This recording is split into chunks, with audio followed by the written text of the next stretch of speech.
What is up, YouTube? It's Lions Fan Express coming at you with that man-to-man press. And in today's video, I'm going to give you guys my top 5 offensive tackle prospects for the 2023 NFL Draft. I did some, film on this class. It's a pretty solid class overall. Definitely got some, first-round talent for sure, and a couple other guys that I really like as well, kind of in the later rounds. So, let's go. I'm going to give you guys my 5 and kind of just dive on in. So at number 5, I have Darnell Wright. He's from Tennessee, and he's 6'6", 335 pounds. I watched his film against Alabama, Georgia, and then also when he played in the Senior Bowl this year. And then my comp for him, he kind of reminds me a little bit of Penei Sewell. Maybe not as polished, but he's definitely got that grit when it comes to blocking, specifically in the run game. He's a good, he has good recovery when he, does kind of whiff on a block. He's able to, adjust with his body. He even held his own against Will Anderson when he went against Alabama, and that really kind of stood out to me on tape. And he didn't give up a single sack all season. He's able to pass block, but he's also an aggressive run blocker as well. He has prototypical size for an offensive tackle, and he has solid technique, but sometimes he needs to kind of work on using his hands and lowering his pad level. He played both right tackle and left tackle in college, so he has flexibility to play both. Going into the NFL, I think he starts off at right tackle just because that's kind of his natural position right now. And then I think he can have the option to switch to left tackle maybe after a couple of seasons in the NFL once he kind of gets used to the game speed in the NFL. So, he had a great showing in the Senior Bowl. I think he kind of solidified himself as one of the best right tackle prospects and one of the better overall offensive tackle prospects in the draft. I have a second-round grade on him, but he might creep into the back of the first round. And then at number 4, I have Anton Harrison, Oklahoma. He's 6'5", 310 pounds. And I watched his games against Nebraska and TCU. And my comp for him is DJ Humphries for the Cardinals. So Harrison, he's got a nasty streak that you don't really see in offensive tackles. Usually offensive tackles, you think pass block, but no, he's a really good run blocker. And he shows that on tape. He's quick off the ball, and he keeps his feet moving. He has long arms that he uses to engage with defenders. He only gave up 1 sack in 2022 and 0 hits allowed. Pretty solid numbers. He's a brick wall when it comes to standing his ground. He's got a good high Q, and you can see that on tape. He's very understanding of where he needs to block, and he rarely misses on blocks. He has good footwork and technique. He does sometimes get pushed back into the quarterback with like bull rush moves, and he does need to learn to let defenders go so he doesn't get called for potential holdings at the next level.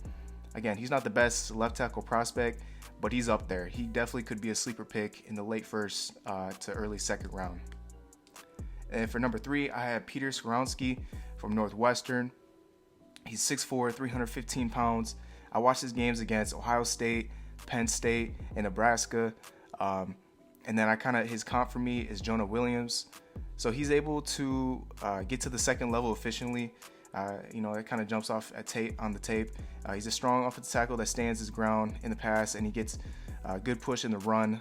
He sets up his pass block anchor, so he's able to not get driven back so much by power rush moves.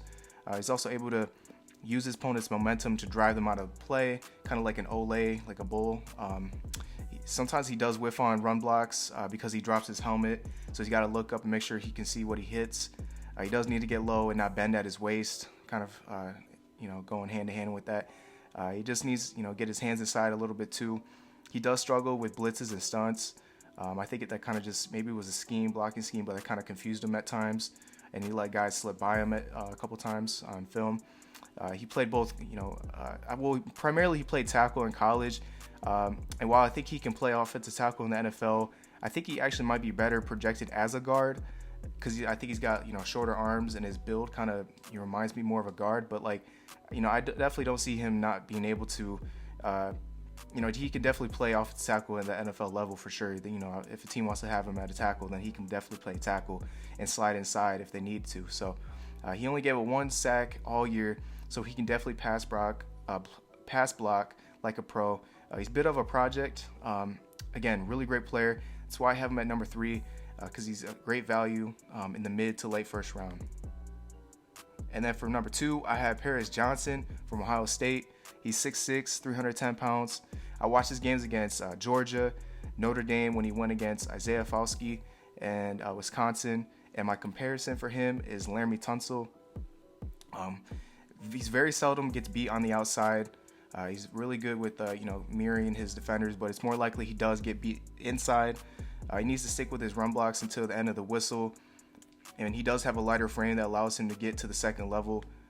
He gave up 3 pressures to Foskey, but no sacks, so he really kind of did win that battle, and he dominated in the run game. Like, it wasn't even close. Like, he was blowing him off the line.